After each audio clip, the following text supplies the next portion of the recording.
Hey, Star Wars fans, it's David. Just wanted to drop a quick message before the actual show starts. Thank you guys so much for all of the support that you've given us over the past 2.5 years. In fact, many of you have been Patreon supporters. We have actually turned off our Patreon, and we're no longer accepting any new supporters on that because we want this show to be about more than just taking. We want to be about giving. And so we are partnering with an organization that means a great deal to us. It's called One Child. They serve children living in extreme poverty all around the world.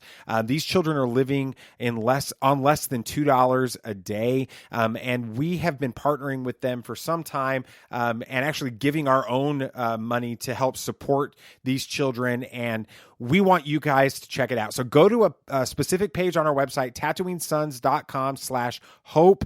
Watch our video, learn a little bit more about it, check it out, and see if you want to be a part of it. Thanks so much. May the Force be with you. It's true. All of it. And then Vader, as his last, act of defiance, chokes Tarkin. And The Force is strong in my family. He's willing to annihilate an entire planet to prove a point. Do or do not. There is no try. Tarkin has a big opposition to the Jedi. I am a Jedi, like my father before me. Tarkin definitely is one of those, the captain goes down with his ship, which he literally did with the Death Star. We're not done yet. Is Tarkin's just kind of more evil or like cold in a sense? Sadistic. Yeah, sadistic.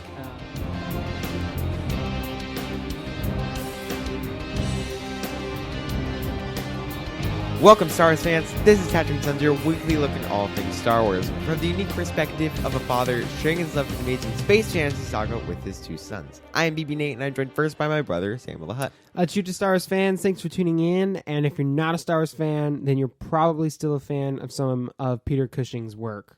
Oh, yeah. He was a huge horror actor. Van Helsing. He was in Frankenstein. He was super famous for all of his horror stuff. And then he did Star Wars. And then he played Tarkin, which he's More pink slippers. He's a horrible person. So anyway, And of course, you can't have Star Wars without bizarre father figures. So on that note, here's my dad, the Bowtie Jedi guy. you stole my line. That was a cheap move. I was going to talk about his pink slippers now. I already talked about this. I know. Don't get technical with me. Like, if you Come don't on, know this, Nate. Peter Cushing wore pink slippers on the set of, in the movie. He's wearing pink slippers because But you can't see him. They didn't show his feet, and he wanted to wear pink slippers Because the boots were the uncomfortable. boots were uncomfortable. So anyway, so we should probably explain what's on the table. Oh, here. yeah. Oh, yeah. So you've got some cool stuff. We'll start with you, Sam. You can show that one. There you go. Awesome. Tell them what that is. Carved from a log. It's kinda. beautiful. Explain what it is. So we went to Galaxy's Edge last Monday, or not last Monday. Well, you know what I mean. A week ago. Anyway, and we had a reservation to Oga's, which was a lot of fun. That was a really cool experience. Yeah. And we were looking through the menu, and we saw that there was this drink called the Cliff Dweller, and it was $35. So immediately, we were going to kind of be like, yeah, no, that's not worth it. But then we read the description, and it came in a collectible porg mug, and we're like, Impressive. all right, we have to get it. So we got it. It came in a mug. Not this one. They gave us like a fresh one that wasn't all sticky. But the drink was fine. Yeah, It was I a enjoyed little- it. That was a my little drink. I weird. enjoyed it too. With it, what'd you guys have to drink? The Hyperdrive. Hyperdrive Punch It. It was actually their least expensive drink, or at least for the non-alcoholics. I don't know about the alcoholic drinks, but It was the least expensive drink. right. So- It was good. It was. It was like Powerade with Sprite and a black cherry puree at the top. It was good. It was. With a ton of ice. yeah. Yeah, but it was cool. And then we had these like provisions, which are kind of like, I don't know. We had to ask them what provisions were because it had concoctions and then it had provisions, and I'm like, I got. Yeah, I so got- like- what is that? So There was a provision, and it was basically like a little petri dish full of Jell-O with some like dried blueberries, Pop Rocks, and I think some like Rice Krispie treats on it, or not Rice Krispie treats. just Rice Krispies. No, Fruity Pebbles. Oh, okay, yeah. Okay. And then inside the Jell-O were a bunch of like bobas, like boba popping pearls, and it was really good. I was. think we all pretty much enjoyed that one. Even Mom liked it. What? which is not common. Yeah. So it was exciting. But there was a drink that you guys wanted to have that you didn't get. What was that? The carbon freeze. It was What like is supposed to be in that? like Powerade, I think there's Sprite, and green apple boba. or Ooh, something. sounds It looked good. really good. They were out. They were. Yeah. I don't know how. The server was like, yeah, Oga's behind on her ordering and that kind of thing. That was fun watching them in character. But we're going to have a chance to get it again September 1st. Yeah. So Oh, we're going to cool. be going back. We've got reservations at Oga's Cantina. And what's exciting is you can come with us, and we'll talk a little bit about something different with that later.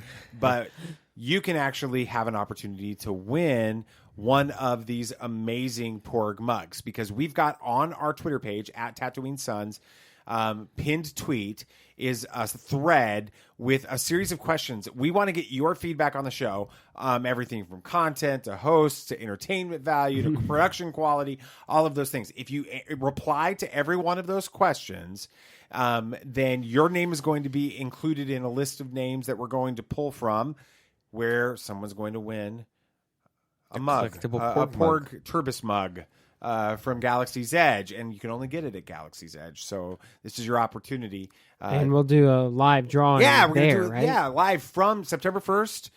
That evening, probably about 5:30. Just depends on when we can get in. We have a reservation, but it doesn't always happen the way that you think it's going to. So that'll be fun. We hope you guys will go over to our Twitter page and check that out. Now, there's something else on the page or on the table. Explain what's going on here. Show them the amazing, beautiful art that is there. So BB Nate's got the Porg with the lightsaber going on, and it's he's getting ready to ignite it. And then he's got Samuel the Hutt over here with the Porg that's staring down the barrel. Yeah, usually staring down the barrel. Gentle Giant reached out a few weeks ago and said that they had found our podcast and they loved our show and they wanted to send us something. So they suggested we go to their website, look around, and see if there was anything that we wanted. And I just replied and said, we're super big Porg fans. And they responded and said, we've got something. And it came in just yesterday. And we're super excited about this. These are so amazing. I mean, describe what it was like when you guys actually held them and picked them up. They're heavy. They are way heavy. heavier than they look like. I'm not even sure what it's made out of, because I don't think it's like it's too hard to be like vinyl or anything. It might be like a ceramic. Yeah. It feels like it might be resin, because most statues are made out of resin. But it's a really high detail. It's beautiful. It's a really high quality. Yeah, it's great. We're super excited about that. Check out Gentle Giant. This is not a paid endorsement. They don't give us money to do this. No. They sent this to us without asking us to do anything, but it's obviously some pretty amazing stuff. They've got great products over there. This is our first Gentle Giant products. Yeah, They should make a life-size Porg statue. Like, what it actually would the size That would be? be A full-size one? That would be awesome. All right, why don't we do this? Why don't we go into some hot takes? You guys ready for it? Ready. All right. We're going back to Batuu, and you can come with us. This is a little different than what we just talked about. Critics have agreed with fans on The Mandalorian, and we're finally getting the backstory for Supreme Leader Snoke. Smoke. I like it. Yeah, we're going to do the Snoke guy. The ability to speak does not make you intelligent. Right. And we're finally getting the backstory for Supreme Leader Snoke, just not the one everyone has been asking for. And that's all next on Hot Takes. Are you brainless? I never asked that question till after I've done it.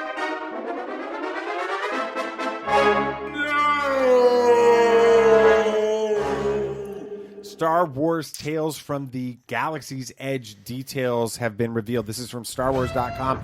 We're learning more about the adventures that await on Batuu when Star Wars Tales of the Galaxy... Tales from the Galaxy's The Edge ability to speak does not make you intelligent. is released later this year. We don't know when, but sometime. Hey, before at the least end it's of coming the year. out this year. Give us some clues. It's on COVID quarantine. Star Wars veteran voiceover actors Bobby Moynihan, who played Orca in Star Wars Resistance, and Deborah Wilson, who played Seer Junda in the hit game Jedi Fallen Order, will lead you through stories and adventures in the Outer Rim. And when you strap on your Oculus headgear, you'll be transported to a galaxy far, far away, becoming a droid repair technician who crash lands on Batuu after a pirate attack. I got a bad feeling about In this. typical Star Wars fashion, you'll quickly get swept into a grand adventure on the outskirts of Black Spire outposts. Outskires of the Yeah, Black that thing. skirts. Samuel the Hutt Does this game feel more immersive to you, or do you think it's going to be than Vader Immortal? I definitely think so. From watching the promo video they released when they were announcing this game, it seems like it's going to have a slight open world feel to it. I mean, it's not going to be something massive, but it's not going to be like Vader Immortal where you were ushered along the story each episode. You didn't really have a choice of where to go, which is fine. There's nothing wrong with that style of game, but I think with this, you're going to be able to walk around Black Spire Outpost like you would if you went to Galaxy's Edge. And you're going to be able to go in the shops. You're going to be able to talk to the people. And so you're not ushered to do certain actions or whatever.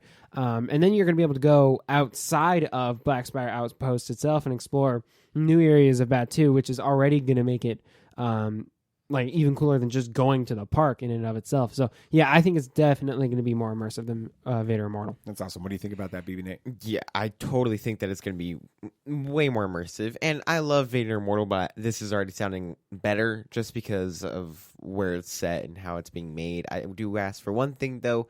In Vader Immortal, you couldn't move. You couldn't walk around or it would yell at you and the screen would go black. So I just hope that they fix that because it would be useful in like this to game. be able to physically walk in a room and that kind of thing. Yes, that'd be fun. But I really am excited for this game. It just sounds like a lot of fun. I don't know how they're gonna add combat or action into I it. think they're going to have blaster fights. Yeah, That's you're right, going to the have a Guavian blaster. Death They Gang. said that. You're going Yeah. against the Guavian Death Gang. Tell that to Kanja Club. With it. Here's the question that I have, since we were talking about porgs already this show. Will we see any? Did you There guys are see porgs, the porg yes. in like the concept? Yeah, there's porgs. They said you're going to meet one or two. Are they gonna? Is Turbis going to be in this game? I don't think it's going to be outright called Turbis by any means, but yeah, maybe. Oh man! What if you're able to have one as a pet and then you name it Turbis? Is it? Well, I don't know. Yeah. So people have joked that before Turbis was actually made canon, that all you had to do is take your shoulder porg that you got and give him a name and tell somebody in character in Galaxy's Edge that his name was Turbis, and Turbis just became canon. But that's not the way it works. He's in the comics Loophole. behind BB Nate right now. So that's pretty cool. Awesome. The Mandalorian receives Best Drama Emmy nomination. This is the way. This is the way. This is the way. Deadline.com. The Mandalorian has proven to be more than a fan favorite. It's a critical success as well.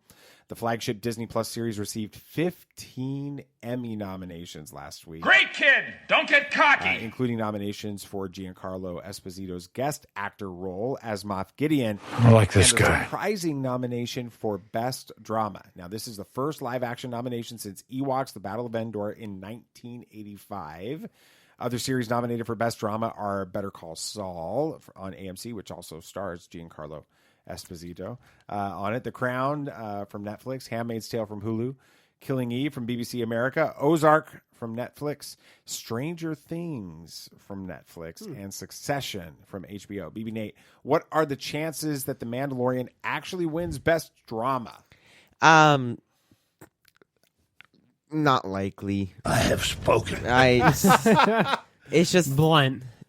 just all of these other shows have been really big for their whole runtime, and they've been running for a while. It's just everybody loves these shows, and they're really big. This one's a new kid, and it's Star Wars. Star Wars doesn't get a lot of love from award shows because it's pop culture, and pop culture is... Yeah, but you've got, Stranger Things on here as well. Yes, so. but it's just, I don't think it will win. Do I want it to? Of course, because out of Stranger Things, I haven't seen any of these other shows. So, but yeah, I don't think it'll win, sadly. Okay. Samuel the Hutt, what do you think? Yeah, I don't think it has a chance either. I would certainly love for it to win, but I find your lack of faith disturbing. knowing like what critics like from watching the Oscars and things like that, Star Wars is not usually the thing that'll win. They'll probably go for something like Handmaid's Tale, because I know that one's like real popular and very critic appealing, I guess. But no, I don't think it will. Which like the modern translation of that is it's weird. But anyway, yeah. You look at some award shows and critics love the weird stuff, which is why Star Wars won't win, because it's generally geared towards normal people, right? But I mean, it's just an achievement in and of itself to be nominated for best Especially drama. It's 15. an honor just to be nominated. It's so funny. We just told everybody that watches our show or listens to our podcast that if they will like The Handmaid's Tale, that they're weird. I didn't say that. Well, that smells stinking. I didn't say that. I was sorta- talking about we critics. sort of did. Okay. I was talking about critics. All right. Y'all are I cool. think it's just amazing that they got nominated. 15 times. Yeah, 15 times. It's so awesome. Again, this comes back to we've been saying for almost 3 years now that Star Wars is far from dead. Empire Strikes Back was the number one movie when it was going up against these others. Now you've got the Emmys nominating 15 different nominations for this best drama. It's just Star Wars is going to go strong, and it's going to probably find its best home on Disney Plus going forward, at least until 2023, and then who knows if what's going to happen with movies with that. All right, Snoke's creation finally explained. Don't get excited. It's not as exciting as it sounds. This is not going to go the way you think. Inverse.com, the past 5+ years have been loaded with various Snoke theories and some fun being poked at them. Some Snoke theories that sucked, right, still, Saunders, include the survival of Mace Windu, the resurrection of Darth Plagueis, and, of course, Emperor Palpatine himself. But the designer of the Supreme Leader has finally revealed who the character's look was based on. Interestingly enough, Peter Cushing, who's played Tarkin, which is our main topic for this week. In the original Star Wars, Samuel the Hutt is it possible that these design nods to Tarkin are actually revealing that the origin of Snoke, that Snoke was Tarkin? That's not how the Force works. No, I don't think that's the case at all. I'm pretty sure Tarkin's kind of space dust right now. But I think the reason why they chose to do that is they knew what look the character needed and what emotions that character needed to convey, and they just thought Peter Cushing was just the best fit for that. I don't think it was, it's Grand Moff Tarkin. I don't think that was even on the table when they were writing it. I think that Peter Cushing just had the look they needed for the character that they were designing. So no, it's not Tarkin. Yeah, I don't think it's Tarkin either. It's just, it doesn't seem fitting. I don't think he's not Force sensitive. No. And he's too short. Yes, I mean, Snoke is tall. Most impressive. But I just don't think that a lot of the Snoke theories have sucked. And now that this guy is adding fuel to the dead fire, literally, but it's weird. Why would they say that? Well, here's what's going on here. First of all, he was on a podcast being interviewed about he was the designer for Babu Frick. He was the designer for some of those other creatures, and they just got to talking about this, and he threw out there that he based him off of Peter Cushing. But the real part of the story is he's a huge fan of that genre of horror movies, and I fear nothing. And the studio that produced all of those movies, and so the designer, literally created Snoke around that idea originally because he was a big fan of Peter Cushing and he was a big fan of that genre, and he wanted to sort of throw an Easter egg in there for that's cool, that version of horror movies in that studio. But then that was in The Force Awakens. What's really interesting is that when all these Snoke theories started, and the real Snoke theory started about somehow Tarkin got off the ship and his ship was damaged as the Death Star blew up, and that's where all his injuries were. They didn't know how tall Snoke was in Force Awakens. He's a hologram with it. So they created this theory that Tarkin was Snoke. So the designer's like, well, when he's designing the real Snoke, the physical version that we saw that Ross Sandbridge actually played, we had him on our interviewed him a couple months ago. He actually patterned him after Peter Cushing even more to sort of poke fun at the Snoke theory that it was Tarkin with it. So. Yeah, I mean, you were talking about how they brought in something they loved into Star Wars as like a Easter egg. It sounds totally familiar for us. Yeah, I mean, we brought in our dog. We changed it. We Tuckerized his name. Yeah. Buster became Turbis, and putting in something you love into Star Wars to kind of make it your own in a sense. Yeah, it's kind of cool. Fun. That's very cool. Grand Moff Tarkin is only seen very briefly in the Star Wars films, but animation, books, and comics reveal a complicated, layered character who is at the same time both sophisticated and a little horrific. Grand Moff Tarkin's impact on Star Wars is hard to truly describe, both in universe and outside of it. Hokey religions and ancient weapons are no match for a good blaster at your side, kid. Rebellions are built on hope. I find your lack of faith disturbing.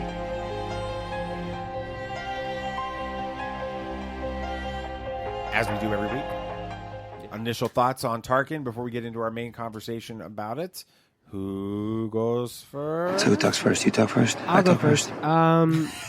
Because that's what it says on the notes. On the show notes. I like to compare Tarkin and Thrawn just because they're both very intellectual in their approach to things. They both calculate and think and try to predict what their opponent's going to do. But I feel like the main difference between Tarkin and Thrawn, there's two main differences. One is Tarkin's just kind of more evil or like cold in a sense. Sadistic. Yeah, sadistic. He enjoys making like a spectacle out of his opponents if he can defeat them. And then another is that he's a little too confident sometimes. Thrawn realizes that this may not work out, and then he has like 14 different backup plans for it. Tarkin's like, this is gonna work because I say it's gonna work, and that's just how he thinks. Yeah, you're going down a path that I want to hold back on because there's like so much I want to say to that, so I'm not going to say it yet. You're gonna wait. Okay, I'm going to hold it. BB. Okay, I enjoy the character of Tarkin a lot more than I do Krennic. I find Krennic to be annoying, but Tarkin is... As does Tarkin. Yes, I'm agreeing with Tarkin, but Tarkin is very sophisticated and strategic. But why I love Thrawn so much is because he accepts defeat. Tarkin definitely is one of those, the captain goes down with his ship, which he literally did with the Death Star, even though it wasn't his ship. But no, he took it from Krennic, remember? He said, I'm taking it over. Oh, yeah, that's right. It's just he is very overconfident. Very overconfident. He thinks that no matter what, people will obey him. If it's a hostage, they'll tell them where a base is or where the location of something he wants is without he even any talks fail. down to Vader in those sequences, like he's a guard dog. Yeah, exactly. Like he's in charge of Vader and all of that. Yeah, it's a really interesting point. I've always associated with Tarkin with the Nazi idea that's present in especially Star Wars A New Hope. This idea of they're dressed like Nazis, they're stormtroopers, which is what the Nazi soldiers were called. Some of them, he's dressed like, he acts like a Nazi, and he's willing to annihilate an entire planet to prove a point. Think about it. She tells where the rebel base is, and he's like, I know she's lying, so just he was going to do it regardless. Kill those billions of people down there just because I don't like you. Right. With it. That's Tarkin. With it. The other, we'll come back to confidence because confidence really, I'll hold my stuff back for that. But save it for the show. Yeah. That's what we say all the time when we're meeting and discussing the show. Save it for the show. I'm going to save it for the end of the show with it. Talk to me about confidence then and give me some examples of when Tarkin shows this confidence, almost bordering on overconfidence, but at least just that characteristic. Tarkin has a big opposition to the Jedi. He doesn't like them. At the beginning of the Clone Wars, he finds that they're useless because they're not supposed to be there. They're peacekeepers, they're diplomats, and it isn't their job. They're not willing to do what's needed to be done to finish this war. They're just trying to figure out everything in the most peaceful way possible. They're not generals. Yeah, they're negotiators. Yes, and Tarkin is one of those people that is like, okay, let's just annihilate the whole enemy. Let's just destroy all of them because that's how the only way to win. That's the only way to win. Going and just destroying everything. Scorched earth approach. The Yes. Tarkin doctrine is either they surrender, they submit to the Empire, or we destroy them. Yeah, that's the Tarkin doctrine in the Star Wars universe. They call it. So it's just, and he's had 2 Jedi that share his same ideals. He had to work with one. I know that the last name is Evan Peel. And he trusted that Jedi and respected him. And then he started to meet Anakin. And Tarkin kind of just made Anakin think the same way because it is a good idea. And it is smart because the Jedi are called to be peacekeepers and not warriors.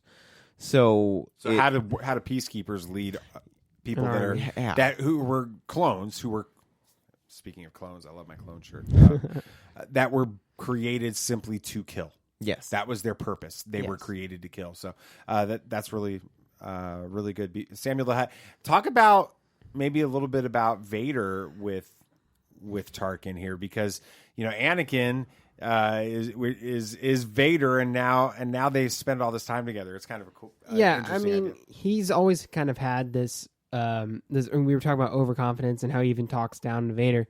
There's kind of like a catalyst, not necessarily a catalyst, but there's a point in the an issue in the Vader Dark Lord of the Sith comic series, which we mention all the time on this show because it's awesome. Because it's friggin' amazing.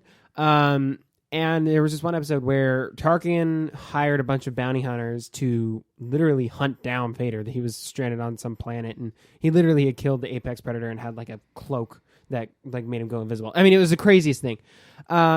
So you have to go back and think about Tarkin's childhood when he it was a rite of passage on his planet to go out into the wilderness and hunt down this beast. And if you survived, great, you lived. If not, you're a man now. If you don't survive, you're dead. Mazel tov. So, yeah. So he's had experience with hunting, right? It's part of his life, his heritage. So he's going and hunting Vader, and Vader's picking off his crew one by one in like a really pretty terrifying method. And they get towards the end, and they're on these big flatlands, and Vader is struck with lightning. And so Tarkin's standing over him like, I've won. There's nothing you can do now. You listen to me from this point on. And then Vader, as his last, act of defiance, chokes Tarkin, and just to show you don't have full control over me yet, which kind of goes to show that overconfidence. He swears he's got Vader in every way, and Vader's like, no, you don't. You're not as strong as you think you are.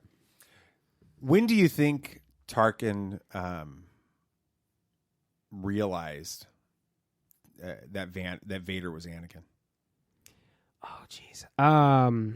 They mentioned it somewhere, I think. Well, they mentioned it in the Tarkin book. I didn't get all the way through that book. You read part of it? I read the beginning. That's how I know so they about mentioned it in the thing. book that he's suspecting it, but he's not going to speak the words. When do you think that was the moment that it clicked for him? Because we've watched A New Hope, and when we watched it, we were like, there's no doubt in that movie that at that point, Grand Moff Tarkin knows that Anakin Skywalker is Vader. He's mocking him about it in the movie. I mean, it's all a retcon. We know that, but it seems pretty clear. Yeah. I couldn't give you specifics. Yeah. I feel like it'd be sometime during the comic series, because that is a good chunk of time there. Yeah. So it'd have to be during that. You bring up Thrawn, and Thrawn. You mentioned something where Thrawn has a backup plan to his backup plan to his backup plan to his backup plan. He's always got something else that he's trying to fix, because he's confident, but he's confident that things could go wrong, and I better be ready for that with it. and I can figure this out. Mm-hmm. Versus Tarkin is, there's only one solution, and it's my solution, and I'm always going to be right. With it.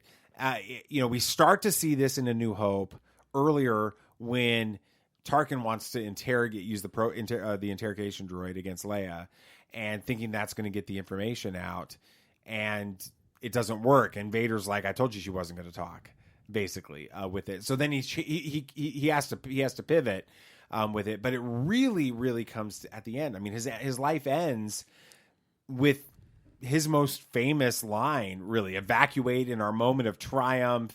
I think you overestimate their chances. He never believes that he can be defeated. It's not confidence; it's overconfidence. It's arrogance to it, and it's his downfall. Literally, it costs him his life. He's a really fun character. The Tarkin novel is a fantastic novel. You should check it out. That episode or that issue of the comic is really told from Tarkin's perspective, right? He's the one telling the story of that comic in the Dark Lord of the Sith, right? Yeah, it's following his story. Yeah, it's his perspective on what's going on, which is fantastic. I'm gonna read that issue now. Yeah, the Catalyst novel. And we talked about it last week with Krennic. He's a fun character. You should really dig into some of the other stuff about him if you haven't. As far as the dad moment goes this week, Princess Leia eloquently told Grand Moff Tarkin, "The more you tighten your grip, Tarkin, the more star systems will slip through your fingers." Tarkin's grinning reaction betrayed his greatest weakness, overconfidence. If you never believe you can fail, you'll never be prepared for it when it inevitably happens. Overconfidence has been the downfall of countless men and women in history. Healthy confidence sees beyond failure. It doesn't ignore it. With that, next week, we're just going to go from like the first bad guys to the newest, to one of the last bad guys. We're going to talk about Kylo Ren, because how do you have an entire series on villains where you don't talk about Kylo Ren? With it, so that'll be a lot of fun. All right. Anything else you guys want to talk about? Anything else? So, is there possibly another Star Wars cantina coming to Galaxy's Edge? This is madness. Yeah, this is an interesting idea. Why don't you explain real briefly what that is? Yeah, so there's a theory floating around. If we talked about how there's the new Tales from the Galaxy's Edge coming out, and you spend a lot of time in a cantina, a different cantina, not Oga's cantina, like talking to this one guy who tells stories throughout the galaxy. And so there's a lot of people thinking that they might add a new cantina to Galaxy's Edge, so it kind of fits the game. Yeah, they've talked about wanting the game to influence Star Wars canon as much as Star Wars canon has influenced Galaxy's Edge. I mean, Galaxy's Edge to influence it back and forth. Yeah, I don't think this will happen because you're exploring more of Batuu way outside of the park. It's possible. So, okay. And I don't think you need two cantinas. No. Well, unless they, it's hard to get a reservation at Oga's. Taika Waititi I like this guy. has begun writing for Star Wars because he is leading the movies at 2023. But he started writing. Yeah, that's all we know. The press release was very strange. It was short. Hey, I've started writing. We're writing. Yeah, it was. That's all we're doing. We're writing. It was weird. Yeah. Where's Rian Johnson's trilogy though? I know. I feel it was canceled. Didn't you hear? Impressive. Every word in that sentence was wrong. Oh, really? For the 14th time. But if you go to StarWars.com, it's still there. So you're saying there's a chance. All right. Colin Trevorrow, remember that guy? Yeah. He says that the greatest part of working on Star Wars was working on starship models with his son. So he was designing actual starships. One of them is the one that we see at Galaxy's Edge, the Resistance or the First Order fighter that's there is the one he designed. Okay. Cool. For that. And he designed a bunch of others, and he's like, if I got nothing else from it, I got to sit around and design these ships with my son. That's cool. And he's trying to make us guilty. I suddenly like the guy a lot more. I like this guy. So, all right. You got anything to say very politely, BB Nate? Okay. If you would please go and give us a review on iTunes or Google Podcasts, and it really helps us because it helps people find the show. Or on Facebook. You can do it on Facebook too. Yes, you can do it there too. But it just really helps people find the show. And if they do find the show and they see these fantastic reviews, then it helps them probably figure out if they should watch the show. So it's very, very helpful. Yeah, and we haven't had a review in like a month and a half. Yeah, we're losing our self-confidence. So please. Thank you, BB Nate. All right. And then go ahead and make sure you're following us on all our social media platforms: Facebook, Twitter, Instagram, YouTube, at Tatooine Sons. And then make sure you join our discussion group on Facebook. It's Tatooine Sons Discussion Group. And join that. It's a lot of fun. We're posting content all the time, family friendly. You can post content as long as it's family friendly. Exactly. And what's cool about joining that group, is that it helps you kind of be a part of crafting the show. It helps you can give us input. You can tell us what maybe we should talk about. We ask questions all the time. Y'all can rant if you want about why that aspect didn't work, but it really helps us out. Yes, yeah, absolutely. And then of course make sure you're tuning in on Monday evenings, 8 p.m. Eastern, 5 p.m. Pacific for the big show, the main show, this one. And then throughout the week we've got other videos that come out.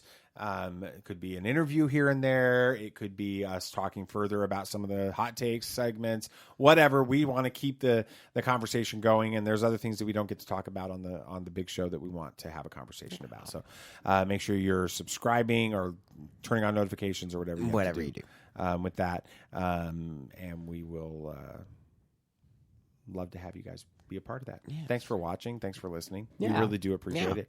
It means the world to us. We love doing this show, and you're the reason that we get to do it. So thank you guys so much for that. All right. Should you guys say anything else before we go? May the Force be with you. May the Force be with you. May the Force be with you, always. This party's over. I like that Wookiee. Don't get technical with me. Joy, please. Yep, yep.